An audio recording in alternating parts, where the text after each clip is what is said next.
Hi, hey, hello, and happy Monday. Welcome to our Monday Conscious Conversation. I am Kirsten, and this is Tristan, and we are so happy to have you here. Happy Monday. Welcome, welcome, welcome. Gosh, I love dropping in here. Yes, one of our favorite spaces to be, where we're just coming together to discern truth, whatever that means for you. It's not meant to say that there is right or wrong, but just simply implanting questions and theories and perspectives into your own day to day so that you can start to become more conscious and aware of how you're spending your time, how you're spending your energy, how clear you are or unclear you are. Yeah, bringing us to constantly talk about being in that observer seat and having these conversations and bringing things up that are within our group collectively or experiences within our experiences so that we can bring conscious awareness to it and that observation of the different pieces that are going on so that we can be moving forward and creating from that infinite space rather than that secondary causation of creating from our triggered from our false identity and our limiting beliefs, but being able to create and move and enjoy, move through whatever that means. It's comes with observation first. Yeah, absolutely. And it's always so fascinating to us, even before we were in a leadership type role and we were just studying and immersing ourselves. Every conversation, every topic, every new layer that you decide to tithe your time, to spend your time with, there's always this envelopment that happens within your day to day. So even if you're not consciously aware of something right now, if you open yourself up to God, spirit, consciousness is going to speak through this conversation or conversations we've had in the past to help reveal to you ways in which that we're not free, ways in which that we're still operating from our pain. And a beautiful example of this is last week in our free community. We have a bonus offering right now where we're diving into some universal law distinctions. And we talked about forgiveness. And it was a really powerful conversation. So Tristan and I spend the week before diving into that, preparing for that conversation. And we both had our own experiences of ways in which that our forgiveness drastically up leveled. Thinking in ways in which that we show up and that we're forgiving. Most I'll speak for myself, things from the past, that I not absolving other people, but the release of the victimhood and that victim mentality. And I got shown a new layer of that this week. Tristan did as well. And so that's the promise here too with this conversation, is that it's not just about that logical expansion, it's about the soul expansion and your heart. And we're just really excited to be offering it. Yeah, it's the fact that there's always these opportunities for us to advance that consciousness. There's the opportunities to go back in old ruts. It's like, hey, here's an opportunity. Like, what are you going to do? And you be able to have the space and the awareness to pause and look at your options. Oh, yeah, I could absolutely go down my old ways and be triggered and believe, these old things. Or I could drop into that embodiment in which that I said that I am. This is another opportunity for an up level. And boy, have I had so many opportunities to up level, and then the opportunity just to be the embodiment of that which I, you know, desire to be over the last few days and hold that and encourage that in all those around me right now. And that's what I'm grateful for. The opportunities, they help us advance, they help us, expand our consciousness and really help us to further know who we are truly. Mm. Yeah. And it's such a beautiful way to look at it, because a lot of times when we're navigating the air quote like harder seasons of life, or we feel like there's just so much going on, it's that energy and that vibration, right? Like there's so much, and there's this and there's that and there's this and there's that, versus what you just articulated, that it's an opportunity. It's an opportunity to practice. It's an opportunity to show up and be in that commitment of who it is that you're desiring to be. And if you don't know what that is today, please do not get overwhelmed with, well, I don't know what I want. I know what I don't want. We talk about this all the time, just sinking into the feeling like, I want to feel more love. I want to feel more peace. Cool. That's your commitment. Then you'll have the opportunity after opportunity where you're either going to be in love or in opposition. You're going to be in peace or you're going to be in chaos, right? And that's what we're talking about here. And it can be really freeing to know that you have choice. And sometimes when we don't feel like we have the choice, that's the biggest opportunity. It's not to deny, but to just kind of lean in and say, okay, here we are. Absolutely.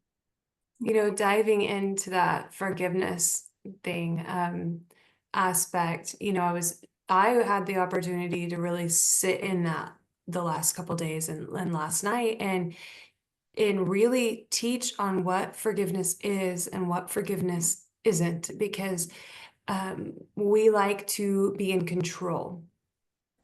We like to be in control of how we get past an old event. And is that whether they surrender and figure out that they're wrong, and they apologize, and how do they apologize? Do they apologize correctly? Do they go through an experience that justifies the effect of their actions? And like, what is forgiveness, and why, beyond anything else, is forgiveness our key to heaven, our key out of the prison of hell?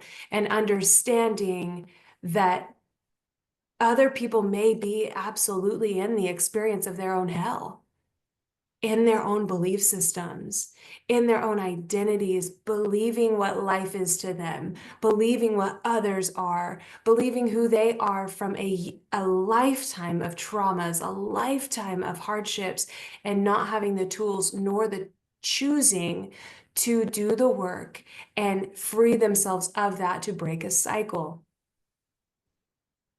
And what is that for us over here? Is, what is forgiveness and what is it not? What it is not is it letting somebody off the hook. Cause and effect always works. It doesn't care who you are. It doesn't care. It is just cause and effect of actions. And we have to surrender that we are not the judge. We are told over and over again not to judge. It's not, it's because of what it does for us. It's because of the box it puts us into. It's because of the prison of hell that it puts us into, judging how someone needs to pay for something or somebody else is wrong. Right? Does that make sense? Yeah, absolutely. And And it's definitely a new perspective for most people. yeah, I'd never heard forgiveness articulated that way, let alone shown up that way. It was always the absolution, and in truth, still like a chip on the shoulder, this dissonance, if you will, from somebody else, because like, oh, I've forgiven you. I've let that go. Like I'm the better person. But still absolutely in judgment and evaluation, because I am the one that needs to forgive them. I am the one. And when you step back and look at that it's not even ours by divine right to be in forgiveness of other people because we're not the judge. Oh my gosh. Oh my gosh. And if you don't believe or have like a concept of cause and effect, what we put out comes back onto us. So if we are labeling somebody as something or feeling some type of way about them, but then, okay, like I'm forgiving them, I'm letting it go, we're instantaneously setting ourselves up for that same cycle, that same experience, or to be that same demon perpetrator, whatever, to somebody else. Because if we're holding it inside of us, if we're holding it about somebody else, we're holding it inside of ourselves. And sometimes that's really hard to sit with, and to accept, but it's the truth. Mhm. Yeah, it's huge. Today, we're out skiing. We're on a trip, and yesterday we had the opportunity to get up early on the slopes and be up on the mountain. And it's so beautiful. If you've never skied, I'm sure most of you have done some type of physical event where you're pushing your body. It can be really taxing. It can be really heavy if you're not familiar with the equipment. If you're not familiar with how to move your body. It's really hard. But even if you're not an excellent skier, on the other side of that is this freedom and this liberation, this opportunity to just stop and look around at the majesty that is the sky and the mountains and these super tall trees and this wonderful essence of earth. And it's just a beautiful parallel example of the inner work, and what we're talking about here. This letting go, this forgiveness, this release of your trauma, this release of your belief systems, these release of these identities can be really heavy. It can be really awkward. It can be really uncomfortable. It can feel almost freaking impossible. But when we commit and we do and we show up anyways, on the other side of that is that breath of fresh air, that liberation, that feeling of being alive.